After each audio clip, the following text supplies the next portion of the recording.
एक होती है शिक्षा और एक होती है परीक्षा, है ना। हमने एक और वीडियो में बात करी थी इसके बारे में कि शिक्षा माने क्या और परीक्षा माने क्या, हमारी पढ़ाई में दोनों की क्या इम्पोर्टेंस है। तो यहाँ पे सवाल आपसे ये कि शिक्षा के आधार पे परीक्षा होनी चाहिए या परीक्षा के आधार पे शिक्षा होनी चाहिए, इन दोनों में से महत्वपूर्ण क्या है? शिक्षा महत्वपूर्ण है या परीक्षा महत्वपूर्ण है? शिक्षा को केंद्र में रखते हुए, शिक्षा को सेंटर में रखते हुए हम पढ़ाई करवाएं, एग्ज़ाम लें, या एग्ज़ाम को सेंटर में रखते हुए, एग्ज़ाम को महत्वपूर्ण मानते हुए हम शिक्षा दें? यानी कि एग्ज़ाम में इतनी चीज़ आनी है, उसके आधार पे हम शिक्षा कराएं, या हमने इतनी चीज़ की शिक्षा दी है तो इतनी ही चीज़ की परीक्षा हो। दोनों में से सही रास्ता क्या है? सही तो यही है कि हमने जो शिक्षा दी है, हमने जितना कुछ पढ़ाया है, हम उसी की परीक्षा लें। लेकिन क्या इसी आधार पर हमारा पूरा स्कूली सिस्टम चलता है? क्या हमारी पूरी पढ़ाई का आधार यही है कि हम शिक्षा के आधार पर परीक्षा लेते हैं? तो आप पाएंगे 99.999% केसेस में हम परीक्षा के आधार पर शिक्षा ले रहे होते हैं और दे रहे होते हैं। हमने परीक्षा को इतना महत्वपूर्ण मान लिया, परीक्षा को इतना बड़ा मान लिया कि परीक्षा में जो चीज़ें आनी हैं हम सिर्फ उसी की शिक्षा देते हैं। मान लिया पूरी बुक में अगर 20 चैप्टर्स हैं और उन 20 में से एग्ज़ाम में सिर्फ 14 ही आने हैं, तो हम इन 14 को ही पढ़ाते हैं, पढ़ते हैं, हम इन 14 की ही प्रिपरेशन करते हैं। क्यों? क्योंकि परीक्षा में तो यही आने हैं। क्योंकि हमने परीक्षा को बड़ा मान लिया, तो परीक्षा में तो इतना ही आना था, तो हमने इतने की ही शिक्षा ले ली। तो क्या ये सही आधार है? क्या ये सही रास्ता है? यकीनन बिल्कुल भी नहीं।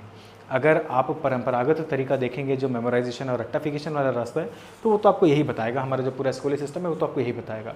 जितने कोचिंग इंस्टीट्यूट चल रहे हैं, ज़्यादातर केसेस में यही होता है। जितने ज़्यादातर होते हैं जो एग्ज़ाम में आने होते हैं, उनकी प्रिपरेशन तो हो जाती है, जो नहीं आने होते उनको साइड कर दिया जाता है, उनको दरकिनार कर दिया जाता है।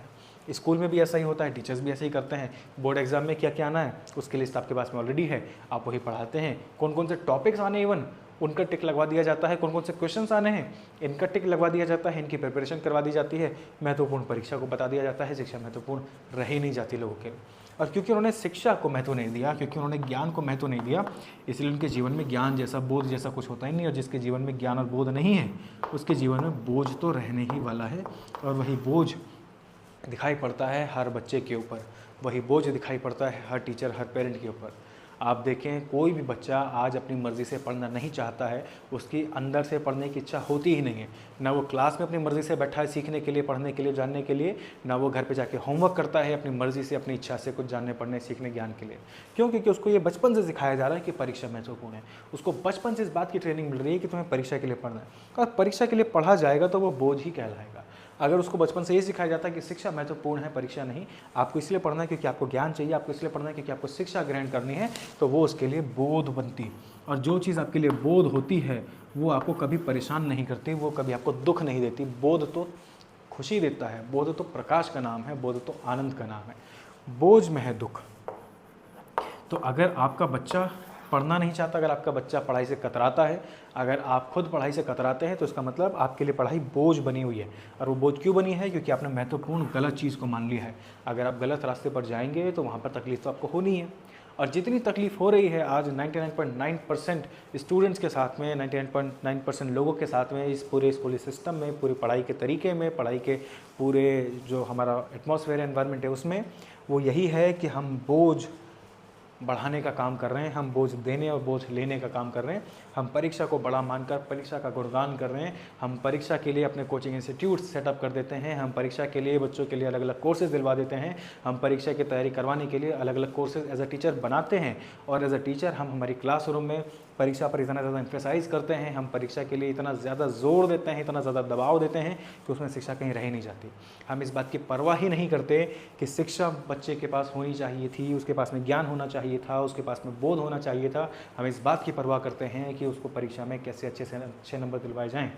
एक गुरु का सही मायने में कर्तव्य क्या बनता है, गुरु का धर्म क्या बनता है, एक पेरेंट का धर्म क्या बनता है? वो शिक्षा की तैयारी कराए या परीक्षा की तैयारी कराए, उसके लिए शिक्षा महत्वपूर्ण हो या परीक्षा महत्वपूर्ण है, उसके लिए पढ़ाई बोध हो या बोझ हो, वो बच्चे को ऐसा तरीका दे, ऐसी विधि पे लेके जाए, ऐसा रास्ता दिखाए जो उसको बोध की तरफ आगे बढ़ाए या बोझ की तरफ आगे बढ़ाए।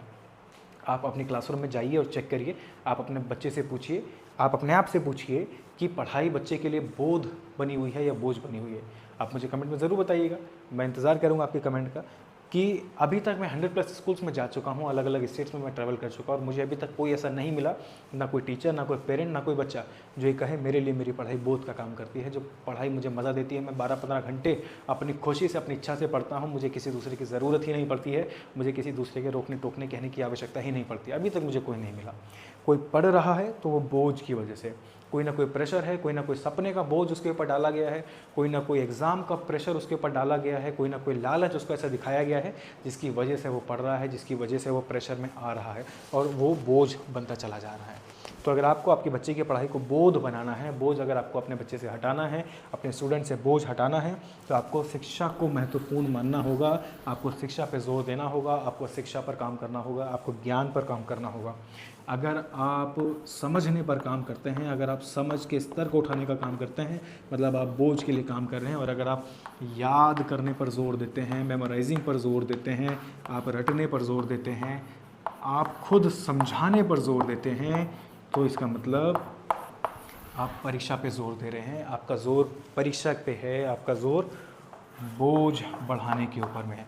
अगर आप बच्चे को समझने का काम करते हैं, अगर आप बच्चे को बोलते हैं एक्सप्लेन करो, अगर आप बच्चे को समझते हैं, अगर आप बच्चे से समझते हैं, एक है बच्चे को समझना और एक है बच्चे से समझना, कि मैंने बच्चे को समझा है, अब बच्चे ने जो कुछ भी समझा हुआ है, बच्चे को जो कुछ भी आता है वो मुझे समझाए।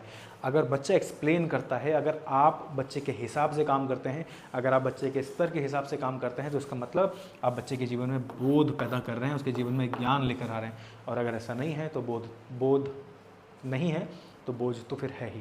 अब ये आप तय करें कि बोझ बढ़ाते चले जाना है या बोध की तरफ आगे बढ़ते चले जाना है।